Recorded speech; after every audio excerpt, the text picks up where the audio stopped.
política. Es el diputado estatal más votado de la O historia. Canal aquí en realidad era una gran fachada.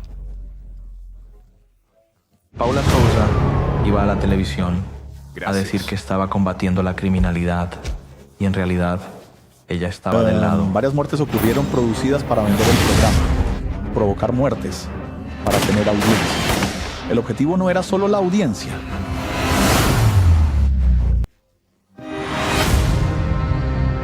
En este video te contaré la increíble historia de un presentador de televisión que llevó su ambición al extremo: organizar y ejecutar crímenes por su cuenta para asegurarse de ser el primero en reportar las noticias. Aunque suene inverosímil, este hombre lo hizo con un solo objetivo: vencer a la competencia. Esta es la vida de Wallace Souza, un hombre que emergió de las favelas de Brasil para alcanzar la cima, siendo incluso considerado un superhéroe por su aparente lucha contra el crimen y su dedicación a mantener informada a la gente. Sin embargo, la verdad detrás de cómo Wallace obtenía información exclusiva revela uno de los capítulos más oscuros en la historia de Brasil. Wallace Souza nació el 12 de agosto de 1958 en Manaus, Brasil. Creció junto a sus padres y hermanos en una humilde favela. A pesar de las dificultades económicas, la familia mantenía una relación cercana y siempre estaba unida. Desde pequeño, Wallace disfrutaba jugando con sus hermanos, pero su vínculo más especial era con Ulises, su hermano mayor. Lamentablemente, a principios de los años 70, la tragedia golpeó a la familia cuando Ulises falleció debido a una sobredosis. Este evento marcó profundamente a Wallace, despertando en él un fuerte rechazo hacia quienes traficaban sustancias ilícitas. Pero escapar de esta realidad no era fácil. Manaus, al estar cerca de la selva del Amazonas, era una de las principales rutas del narcotráfico, lo que la convertía en una de las ciudades más peligrosas de Brasil. Las pandillas luchaban constantemente por el control del territorio, dejando un ambiente de violencia y criminalidad.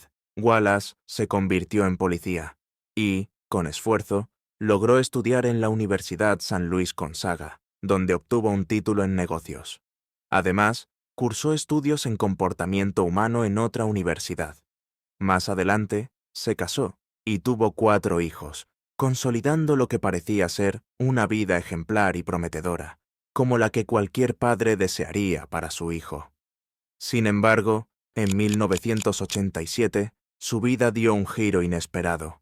Wallace fue despedido definitivamente de la policía y encarcelado por cometer fraude de pensión.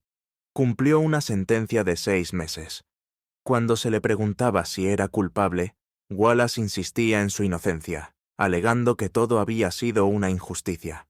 Según él, estaba investigando un caso de fraude académico en una universidad y descubrió que un influyente político estaba involucrado. Afirmaba que, para evitar que la verdad saliera a la luz, la policía lo arrestó porque sabía demasiado. Si me lo preguntas, esta historia no tiene mucho sentido. Si realmente supiera tanto, no le habrían dado solo 6 meses de cárcel, más bien lo habrían silenciado, especialmente considerando que esto sucedió en Latinoamérica. Y es importante tener eso en cuenta durante todo este video. Estamos en Latinoamérica. Finalmente, en 1989, la historia dio un giro más interesante. Wallace inició su proyecto más ambicioso: crear un canal de televisión llamado Canal Libre. Sí, así como lo ves en pantalla. Fundar un canal de televisión no es tarea fácil, pero Wallace aprovechó los contactos que había hecho en su carrera como policía y sus conocimientos en negocios para conseguir inversionistas. Al principio, la programación de Canal Libre se centraba en noticias sensacionalistas, presentadas de manera extrema para captar la atención del público. Todo tenía un aire un tanto rudimentario y cutre, lo que le daba un estilo muy peculiar. Además, el canal incluía entrevistas con pequeñas celebridades locales y nacionales, combinadas con bailes de mujeres con poca ropa para atraer aún más la atención. aunque de manera lamentable. Por otro lado, también realizaban actos de beneficencia para la comunidad, apoyando a las personas de bajos recursos en Manaos. Así, Canal Libre empezó a ganarse un lugar en la televisión brasileña, marcando el inicio de algo mucho más oscuro que estaba por venir. Wallace experimentaba constantemente con la programación de Canal Libre, buscando ese elemento que capturara al mayor número de televidentes. Finalmente lo encontró: mostrar en vivo persecuciones policiales, redadas, tiroteos y las consecuencias gráficas de estos enfrentamientos. Este enfoque, cargado de morbo, disparó la audiencia del canal. El contenido era tan explícito que hoy en día sería eliminado de plataformas como YouTube en cuestión de segundos. Sin embargo, esto sucedía en los años 90 y principios de los 2000, en un país del tercer mundo donde la censura brillaba por su ausencia. Lo más controvertido era que el programa tenía un horario matutino, algo que incluso para quienes rechazan la censura resultaba cuestionable. Por ejemplo, en una ocasión, Canal Libre transmitió en vivo el agonizante final de un traficante que había sido baleado en plena calle. Los médicos llegaron tarde, y el hombre murió frente a las cámaras. Entre los espectadores estaban los padres del fallecido, quienes quedaron escandalizados e indignados. Ante la polémica, Wallace se defendía argumentando que su misión era mostrar la realidad tal cual, para que las autoridades y la población entendieran la gravedad de la situación y se motivaran a generar un cambio.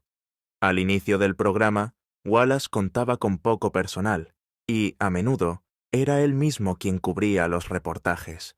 Sin embargo, a medida que la audiencia crecía y los ingresos aumentaban, contrató más reporteros y equipo técnico.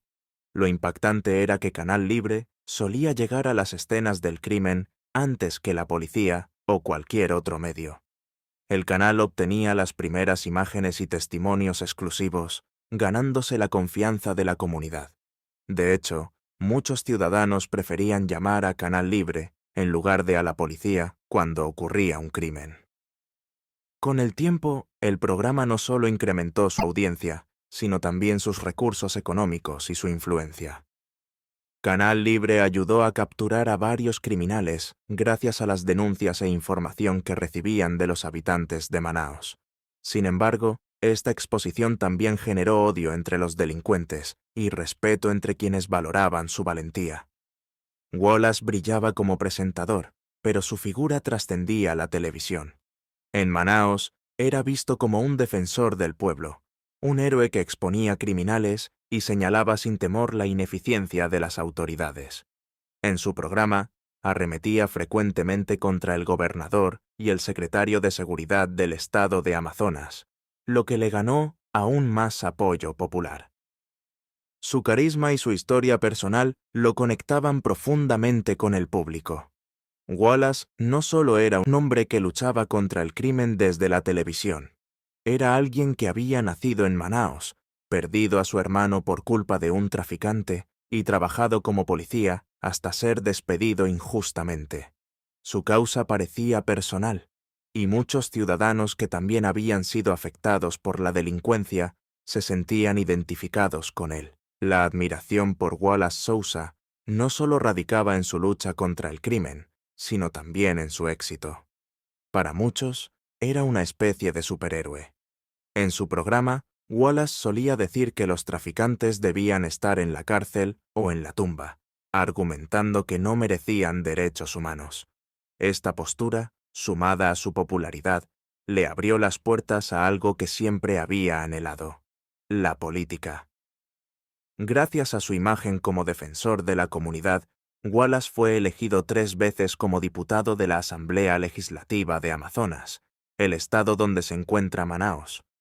Sin embargo, el 9 de noviembre de 2005, mientras Wallace trabajaba como diputado y seguía siendo presentador de Canal Libre, ocurrió un hecho inesperado. Esa madrugada, Wallace recibió una llamada de la policía. Le informaron que 2 criminales habían irrumpido en una vivienda para robar. Al ser descubiertos, tomaron como rehenes a la familia que vivía allí. Los delincuentes se negaban a negociar con las autoridades porque no confiaban en ellas, pero exigieron que Wallace Sousa se presentara en persona. Wallace llegó rápidamente al lugar acompañado de reporteros de Canal Libre, quienes transmitieron todo en vivo. Tras horas de tensión, Wallace logró negociar la liberación de la familia, pero con una condición. Él debía subir al auto con los criminales para garantizar su escape. Según ellos, la presencia de Wallace aseguraba que no serían atacados por la policía durante la huida. La policía aceptó, y Wallace subió al vehículo. Sin embargo, en el trayecto, el auto se detuvo y se escuchó un disparo. Todos temieron lo peor. Minutos después, los criminales salieron corriendo y escaparon. Wallace, ileso, bajó del auto y fue directo a la policía para proporcionar detalles que ayudarían en la captura de los delincuentes. Este incidente, transmitido en vivo, elevó aún más su popularidad, consolidándolo como un héroe dispuesto a arriesgar su vida por los demás. Para 2008, Canal Libre y Wallace Sousa estaban en su pico de popularidad. Su programa dominaba los ratings y su influencia política crecía. Su sueño de convertirse en secretario de Seguridad de Amazonas parecía estar al alcance. Pero ese mismo año, todo comenzó a derrumbarse. Una mañana de octubre de 2008, la policía realizó una redada en Manaos que parecía rutinaria. Sin embargo, en esta operación detuvieron a Moacir Jorge Pessoa, alias Moa, un exmilitar conocido por haber cometido 9 asesinatos mientras estaba en servicio. Además, tenía la reputación de vender sustancias incautadas en redadas.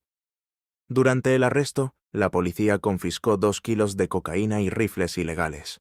Pero lo más llamativo fue el comportamiento de Moa. Estaba desesperado, rogando que no lo enviaran a la prisión de Manaos. Aunque las cárceles brasileñas son notoriamente peligrosas, Moa parecía más temeroso de alguien fuera de la prisión. Finalmente, reveló que su jefe podría mandar a asesinarlo si pisaba la cárcel. Sintiendo que no tenía nada que perder, Moa ofreció un trato. Confesaba todo a cambio de protección como testigo. La policía, incrédula al principio, aceptó escucharlo. Lo que Moa reveló dejó a todos atónitos. Su jefe era nada menos que Wallace Sousa.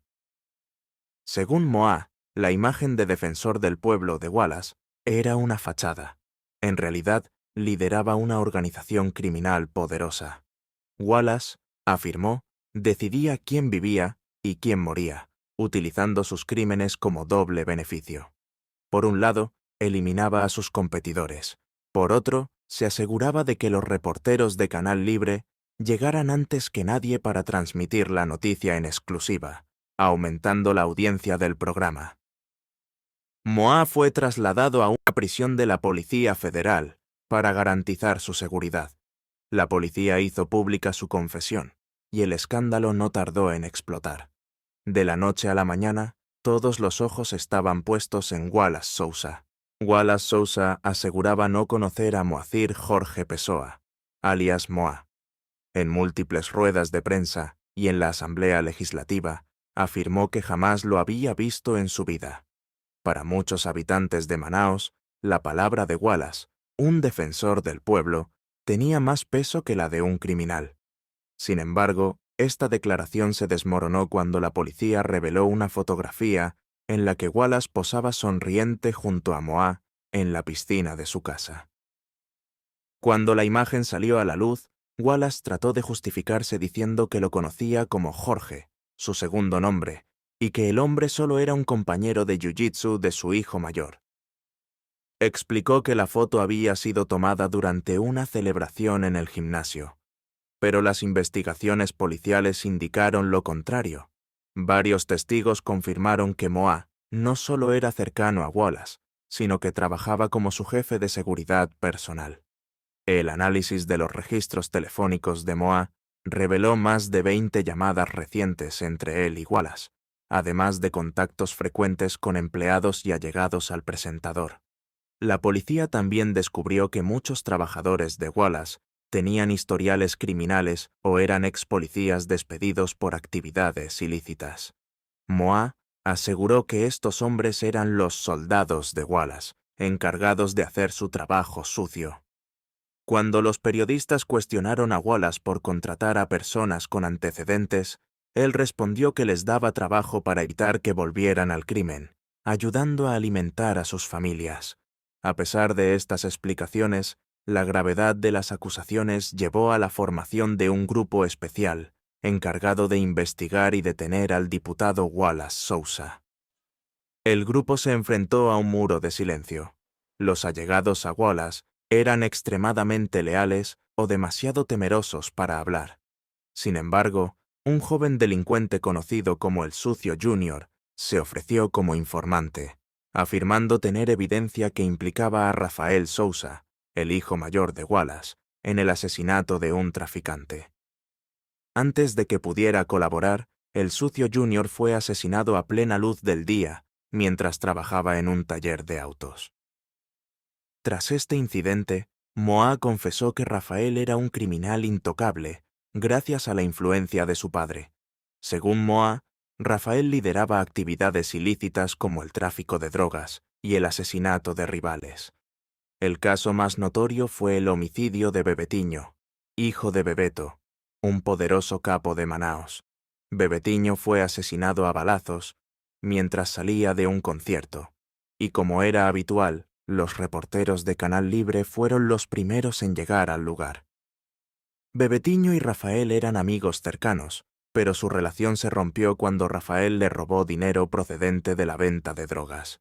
Bebetiño planeaba vengarse, pero Rafael se adelantó, ordenando su asesinato.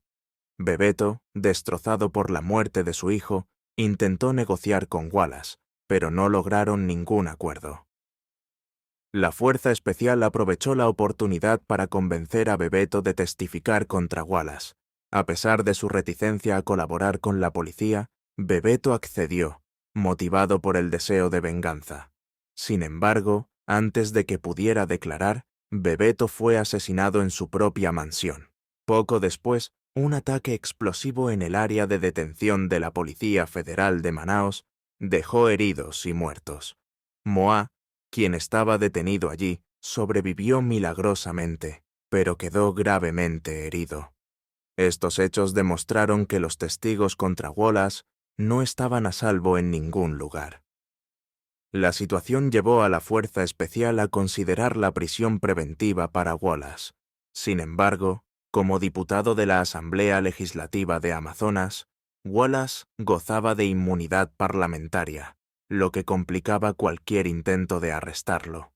Mientras tanto, los medios continuaban exponiendo los escándalos, y Wallace se defendía públicamente, intentando limpiar su imagen. Wallace aseguraba que todo era una conspiración orquestada por sus adversarios políticos y la policía, quienes, según él, buscaban eliminarlo por ser un rival del gobernador del estado de Amazonas y del secretario de inteligencia. Sin embargo, los acontecimientos tomaron un giro inesperado en abril de 2009, cuando la policía, junto con miembros de la Fuerza Especial, irrumpió sin previo aviso en el domicilio de Wallace Sousa. Indignado y furioso, Wallace exigió que el registro se detuviera de inmediato, alegando que gozaba de inmunidad parlamentaria. Estaba convencido de que aquello era ilegal, hasta que los oficiales le explicaron un detalle crucial. Aunque no podían registrar su propiedad directamente, sí podían registrar la habitación de su hijo Rafael, quien aún vivía en la misma casa. En la habitación de Rafael, los oficiales encontraron pruebas alarmantes. Había una suma de $130.000 en efectivo, compuesta en su mayoría por reales brasileños y una fracción en dólares. Wallace intentó justificar el dinero diciendo que lo utilizaba para pagar sus costosos tratamientos médicos, debido a sus problemas de salud. Pero la situación empeoró, al descubrir un casillero cerrado con candado. Los oficiales pidieron a Rafael la llave, pero éste fingió no saber dónde estaba. Finalmente, rompieron el candado con unas tenazas, revelando un contenido inquietante: casquillos de bala, armas de fuego ilegales y una lista con nombres de criminales notables de Manaos que habían sido asesinados recientemente. Lo más sorprendente era que, en la mayoría de estos casos, los reporteros de Canal Libre habían sido los primeros en llegar a las escenas de los crímenes. Cuando fue interrogado, Rafael intentó justificar las armas diciendo que las usaba para practicar tiro deportivo. En cuanto a la lista, alegó que la había creado porque planeaba escribir un libro sobre las crónicas de Canal Libre.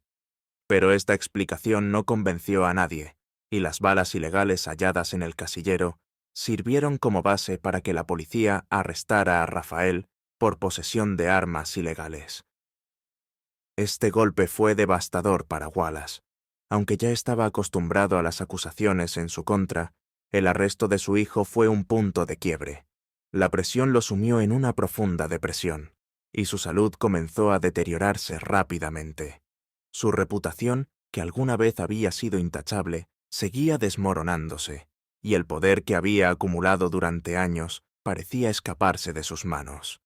La reputación de Wallace Sousa se manchó aún más cuando salió a la luz su estrecha relación con un coronel de la policía militar, Felipe Arce. Este oficial, conocido por liderar muchas de las redadas policiales en las que los reporteros de Canal Libre siempre parecían estar presentes, enfrentaba graves cargos por asesinato, extorsión a empresarios y robo de dinero durante las redadas. Vamos, un verdadero ejemplo de corrupción policial. El vínculo de amistad entre Wallace y Felipe Arce terminó de destruir la poca credibilidad que le quedaba. La noticia de que un presentador de televisión, cuyo programa reportaba crímenes, podría ser en realidad la mente maestra detrás de esos mismos asesinatos, sacudió a Brasil y se volvió tema de interés internacional.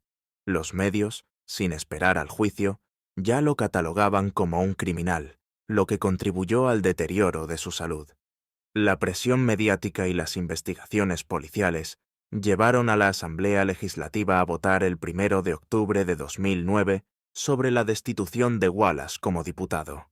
Vestido completamente de blanco, Wallace se presentó ese día para defenderse. Alegó que era víctima de una persecución política y que la Fuerza Especial no tenía pruebas sólidas contra él, solo testimonios de criminales. Incluso llegó a leer un pasaje de la Biblia antes de sentarse a esperar el resultado de la votación. Dentro y fuera de la Asamblea, una multitud apoyaba a Wallace, pero el resultado fue contundente.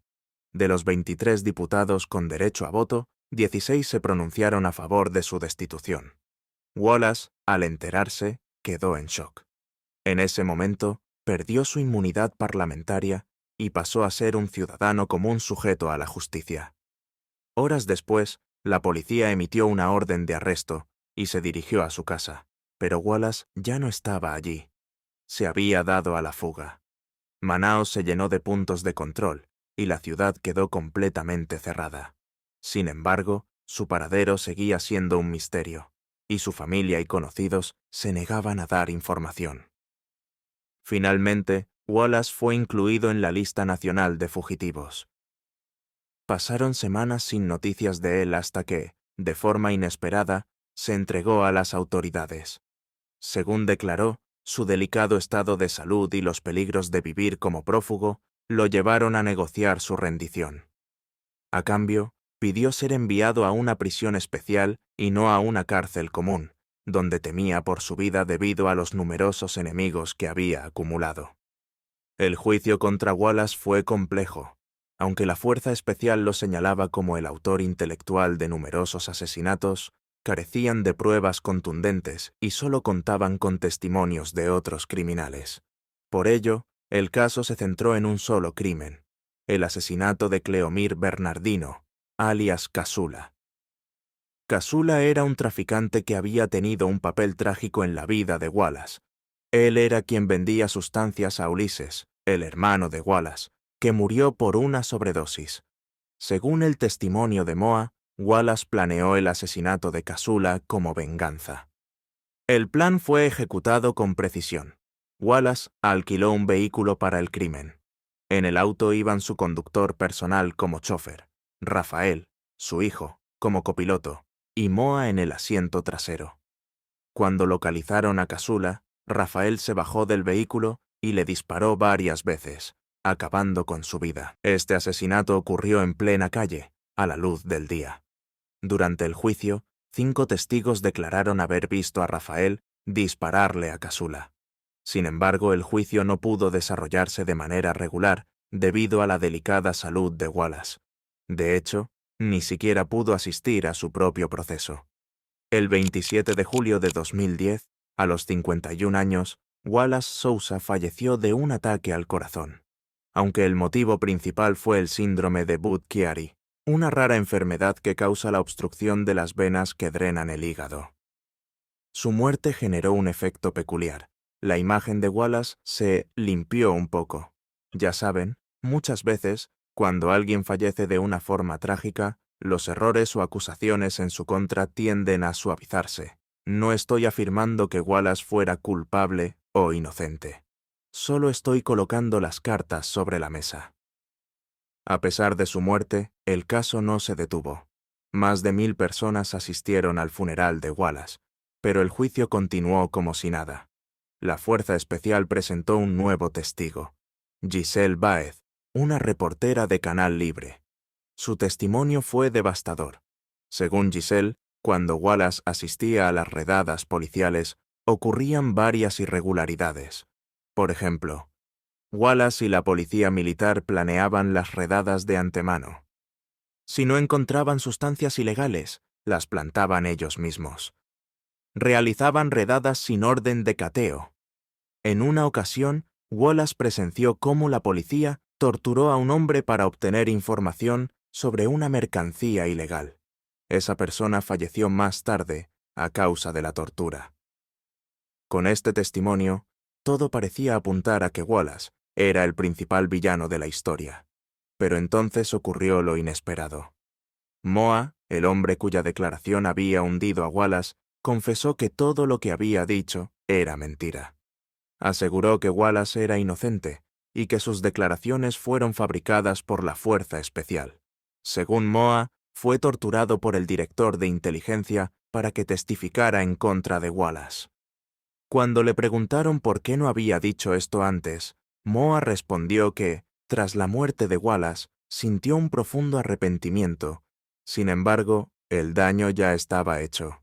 Al final del juicio, Moa y el chofer del vehículo fueron declarados inocentes en este caso, aunque no quedaron en libertad debido a otros cargos.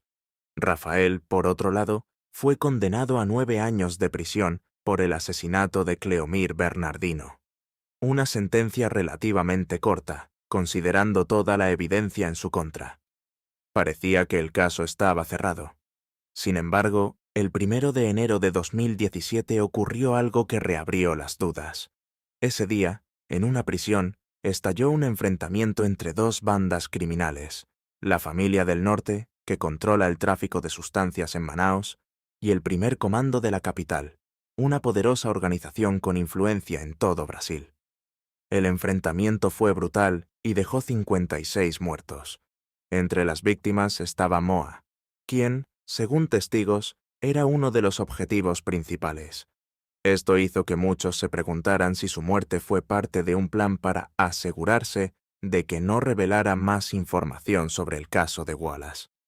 Además, hay algo más que añade sospechas. Muchos aseguran que la policía y el director de inteligencia amenazaron a empleados y allegados de Wallace para obtener confesiones forzadas.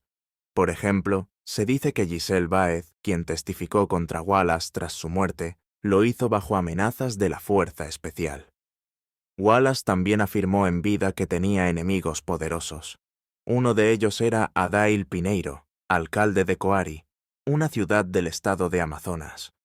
Wallace investigó denuncias de corrupción y abuso contra Pineiro, quien presuntamente lideraba una red de explotación de menores. Wallace intentó formar un comité en la Asamblea Legislativa para investigar al alcalde, pero este fue disuelto rápidamente, aparentemente por órdenes del gobernador, amigo cercano de Pineiro. Curiosamente, tiempo después de la muerte de Wallace, Adail Pineiro fue arrestado por abusar de una menor de edad y condenado a 11 años de prisión. Sin embargo, en un giro sorprendente, solo cumplió 63 días antes de recibir un indulto presidencial. En 2018, Pineiro fue condenado nuevamente, esta vez a 57 años de prisión por corrupción. Esto dejó una amarga lección. Parece que los crímenes contra menores pueden ser ignorados, pero meterse con el dinero de los políticos es un pecado imperdonable. Al final, este caso nos deja más preguntas que respuestas. ¿Quién estaba realmente detrás de todo? ¿Era Wallace un peón o algo más? Y, sobre todo, ¿qué tan lejos llega la corrupción en los niveles más altos de poder? Y hasta aquí el video de hoy. Este caso nos deja mucho en qué pensar, ¿no crees? Me encantaría saber tu opinión. ¿Wallace Sousa era culpable o inocente? ¿Crees que todo fue una conspiración o que realmente estaba involucrado? Déjamelo en los comentarios, que siempre estoy pendiente de leerlos. Si te gustó este contenido, no olvides darle like, suscribirte al canal y activar la campanita para que no te pierdas los próximos videos. Y, por supuesto, si quieres apoyarme aún más, compártelo con tus amigos. Muchas gracias por estar aquí y nos vemos en el próximo caso. Hasta luego.